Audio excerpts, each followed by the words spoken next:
And without getting too deep into it, what his thoughts were, I want to welcome Terrell Thomas, Sports Radio 92.9 The Game, 92.9thegame.com. We always bring Terrell on to talk basketball, not only pro, but college. Terrell, before we get into the game itself, did you see that trailer yesterday during any of the matchups?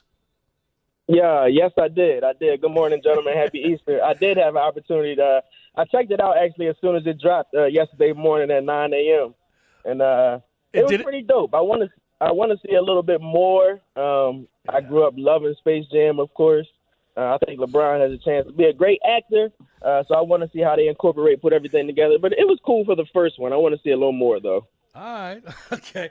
All right. Listen, man, let's just start. What was the, if you can say it on the radio, what was it that you yelled after seeing Jalen Suggs' shot yesterday? Yeah, I don't know if I can say it on the radio, but, man, when you talk about what a shot, what a game, I could not believe it. My children were almost asleep, and I think I woke them up and kind of disturbed the peace that was going on in the house that time of the evening. But, man, talk about an incredible shot, an incredible talent that young man has showed us all season long, that he can put up big numbers or put up big shots in the clutch. And he did it last night on one of the biggest stages in sports. So I was impressed, and as a fan, I loved every moment of it. Spending time on the waitforit.com hotline with Terrell Thomas. He is social. You can follow him on Twitter at Eldorado2452. At Eldorado2452. And, folks, if you go to his Twitter page, he's got something interesting, man. I'm looking on your Twitter feed. Yeah, boo. Some wings. Yep. He marinated some wings. Yep. And you inviting a certain Atlanta Hawks player over to have a Easter dinner with you? What's the story on these wings, man? No, I'm trying to make sure that we can have a good as great as Easter as possible. We're still doing the social distancing and trying to remain safe and things of that nature. So just want to make sure the wife and kids can enjoy themselves this afternoon, so I can enjoy myself this evening with our Atlanta Hawks. Okay. Well, when you said this evening, for a second, I know you spend most of your time in the on the pro level, but any thoughts on the championship game tonight? Because we've been sleeping on this national championship game on the women's side. Just a quick, before we get to the NBA, your thoughts on what the women have done so far in this tournament? They have also put on some amazing performances, an amazing show. I was definitely shocked and surprised, I will say, that South Carolina didn't advance to this game. You got to tip your cap to an amazing performance by the ladies in Stanford. And I'm not quite sure who I have tonight. Arizona surprised me as well.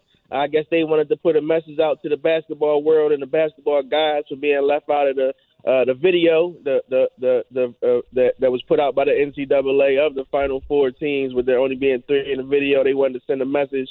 But the women have put up a phenomenal performance as well. I think I may lean towards Arizona just because I feel like they have an extra chip on their shoulder. But I think that'll be a great game this evening. Should be a lot of fun. Folks, we're joined this morning by Terrell Thomas. He keeps eye on things basketball and basketball culture and food and all types of things he keeps an eye on. But we'll talk about the Hawks back home. They go 4-4 on this road trip, the road trip that was just the most difficult road trip, and you got players getting banged up during this time. Tell us about this team coming back home now, and what are you looking forward to seeing most? I think we need to put these guys in bubble wrap. Do we need that to keep them from getting hurt? Yeah, I don't know what's going on. It does seem to be so unfortunate. It seems like this season the team has been plagued by so many injuries. Thank God, up until now, a lot of them have been kind of knick-knack and not, lingering injuries. But it has delayed the team's opportunity to really form a true chemistry out on the court. But fortunately, we still are on the winning side of things. As you just mentioned, 500 on a road trip. That was something we discussed last week, hoping that the team could kind of finish out at least 500 coming home. They have some big games in front of them, and they still have some opportunities to gain some ground in the East. That'll start this evening against the Golden State Warriors. It's unknown yet if Steph Curry will suit up. He's missed the last few games, and he's kind of been in and out of the lineup recently. But he may actually suit up and be out there, so we'll see. But I was impressed about what our Hawks did and how they were able to continue to at least stay consistent not actually going on a losing streak per se on this recent road trip with the injuries, as you just mentioned. So many injuries, most recently an injury to our star John Collins, who will miss a few games, and the Hawks will be looking to fill his gap. So very impressed what Coach McMillan has done. I'll tip my cap to him. Once again, Eastern Conference Coach of the Month. Well earned, well deserved right there. I hope the Hawks on this homestand can kind of get some things done and gain some ground. Terrell, to the fan base, what would you say? And I realize you're speculating right now, unless you really have some inside information. But you talked about Coach Nate. You talked about last week. We talked about when they got rid of Rondo, and my thought was, well, they've just sort of decided that they don't feel like they're going to make, given this present construction of this team, a deep run in the playoffs, and maybe they're positioning themselves for next year. We don't know if Nate's going to be the coach next year. There's a lot of unknowns with this team. So as you look at it right now, we know they're going to be in the playoffs. As they sit in the 6th position, well, at least we hope they're going to be there, and I think they'll make it past the first round. But are they constructing themselves for not only the next coach they're going to get in, but not only that, but the team? Is this team going to look like this next year? In other words, like I said, there's still some questions about how this season is going to play out and what they're going to look like, and are they going to keep these guys all together? And I want to get your thoughts on what you think they're going to do or what they should do. That's a great question right there. I believe, of course, the two pillars that we'll be looking at and where their status is with the team is Coach Nate McMillan, as he still currently has the interim tag, and John Collins, who is looking for a max deal or big money this coming off season, and we don't know if he'll be offered something by another team. Of course, the Hawks have an opportunity to match if so. So I think those would be the two biggest question marks. But to answer your question, I'll give you a little inside information and a little bit of just what I assume. I have had the opportunity to speak with Travis to kind of get his some idea on the vision and on the direction in which he wants to take this team. Tony Ressler, the Hawks owner, wants a championship in this city. He really has wanted one already, but they were in the rebuilding process, and, things take time. That man wants a championship. He's putting the money where his mouth is. We see that from the things he's done at State Farm Arena to how he's revamped this roster. A lot of this roster will be back with Atlanta next year. They have some big contracts still on their books, and that was one of the things they were looking to kind of do this year. Of course, signing their free agents to kind of grow with Trey and with DeAndre. We'll see if if John Collins still is in that equation. But pretty much the Hawks roster will look like what it does today. I think the big question will be, will John Collins be here? And maybe one free agent acquisition, I would say, this summer to maybe beef up the roster a little bit. But this will kind of be our team going forward. I know the brass wants these guys to grow and, once again, bring a championship here to Atlanta. Spending time on the waitfor.com hotline with Terrell Thomas. So great to have him. He keeps an eye on things with the Atlanta Hawks, and he joins us here this morning, weekend mornings with Sam and Greg here on Sports Radio 92.9 The Game. Lou Williams comes in, and he after a game to kind of find his way around with the team, he goes out and provides some offense that this team needs on a night when Trey was kind of limited. You see that being a big role for him to come and step in with, once he decided he was going to play and was going to come with the team.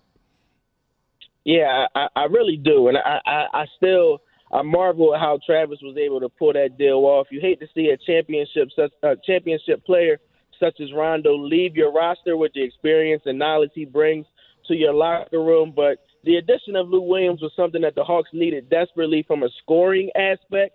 And having scoring on the floor when Trae Young is not on the court. We've only seen, of course, a small sample size of what Lou can bring to this team and to their offense. But so far, so good. It has looked good. And once again, that's been without, the full roster, without him able to have John Collins in some of those lineups and run some pick and roll with him as well. I think what Lou will bring to the Hawks is going to be great. It should be great. It should add a great offensive punch when Trey is off the court and when Coach McMillan wants to switch things up and have the two players on the floor together. So, yeah, I think Lou has an opportunity to kind of do some great things here during his time with Atlanta. You've seen the Nets, Terrell, at full strength. not lately, but you've seen them at full strength. Is there anybody you're confident in saying can beat them? Because I don't know. And give me the argument if you do think there's somebody who can. When they're at full strength. No. I mean, I if you're asking me at full strength, I honestly do not. I think Durant and Kyrie, and this is just in my humble opinion, I think Durant and Kyrie were going to be a problem for some teams, going into the postseason when they just had those two gentlemen on the roster. Then you add James Harden, and I was like, okay, I kind of thought that was almost guaranteeing them a championship, knock on wood, God forbid, any injuries or anything like that. Then as you see how they continue to just shore up their roster with the additions of Blake Griffin, who somehow, some way went from a guy who you thought might need a cane to a guy that's jumping over rainbows and jumping, into the sky and things of that nature. That's been amazing to see. And in addition, like LaMarcus Aldridge, at full strength, I don't see anyone beating Brooklyn. I don't. And I said that to you, and I teed that up. That was batting practice pitching, and I made a comment about Blake Griffin too, because I think he wants to show some people, some folks, and I got scoffed at. But I say that. Getting your opinion about Brooklyn as to say that this needs to be a destination for free agents, meaning Atlanta. And what do you think it's going to take? Is it another player that's going to bring him here, or is it a certain coach and his philosophy that's going to make this a destination for some top free agents to help and put around Trey and John Collins if he stays? All of that. Your thoughts on that? I think kind of what we're seeing right now is kind of a great sample or a great show. Of course, we don't know what they'll do as far as Coach McMillan. I think a great coach does play a key role into that. Having a guy like Coach McMillan, if they don't decide to keep Coach McMillan, which would be unfortunate in my opinion, bringing in maybe someone like a Kenny Smith or a Sam Cassell, someone also who's been in the NBA fraternity, who has a relationship with players, who talks to players. I believe from different players I've talked to and what I've seen that players definitely respect Trae Young, and they see how his career is going so far. And I think that is the young man in which players would love to play with. So I think him being a franchise piece here is key. And then following that up with the point that you added, having a great coach. Great coach is key. We see, of course, Kyrie and KD decided, hey, we want Steve Nash. Let's bring Steve Nash on. Having that relationship was key right there. And we see those gentlemen winning. So I think those two things are key. And I think the Hawks have them in place with Coach McMillan and with Trae Young. Wrapping things up here on the waitfor.com hotline. Terrell Thomas joining us here.